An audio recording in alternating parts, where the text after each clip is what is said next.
All right, Bill, thanks very much. Kevin Hoy is joining us with a look at what happened on this day in history. Well, we're starting out with some literary history this morning. You're going to have to stick with me on this one. All right. November 20th, 1820, an 80-ton sperm whale attacked the American whaling ship Essex off the coast of South America, sinking the ship and forcing the 20 crewmen aboard to fight for their lives. The men escaped the capsized ship in 3 open boats, but only 5 men survived the near 3-month journey to the South American coast. The sinking of the Essex served as inspiration for the classic novel Moby Dick. I was with you. As soon as the picture came up, I'm like, I know where this is going. Have you read it? Well, back when I was in high school, yeah. I haven't read it in a long time, but yep, I have read it. All right. On this day in 1945, 24 Nazi leaders went on trial in Nuremberg, Germany for war crimes committed during the Second World War. Among the charges against the defendants were murder and ill treatment of civilians, employment of concentration camps, and the persecution and murder of 6 million Jews. All defendants pleaded not guilty to the charges. 19 were convicted, 12 were hanged for their crimes, and the other 7 were sent to prison.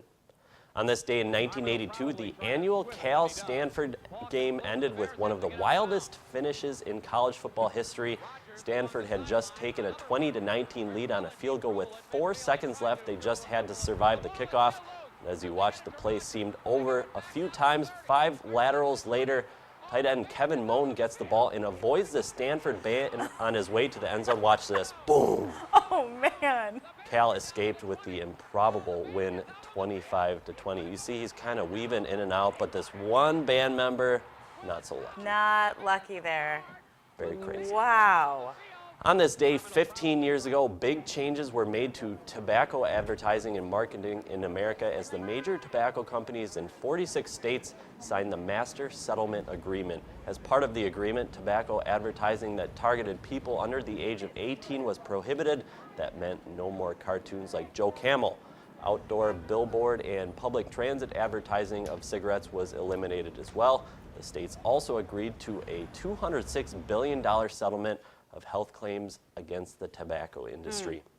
Going back to 1982, that's the same day as that football game, Drew Barrymore hosted Saturday Night Live at the age of 7. Barrymore was fresh off her breakout performance in the movie E.T. You can see SNL stars Eddie Murphy and Julia Louis-Dreyfus in the picture. She is still the youngest person to host SNL. 7 years 7 years old.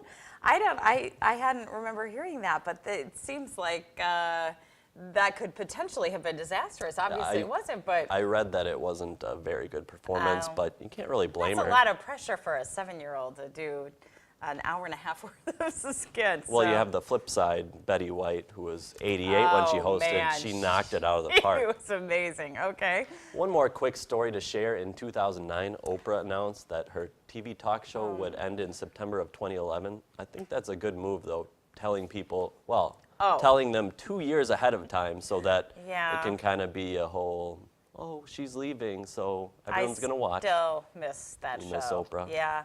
I DVR'd that every day. I miss me some Oprah.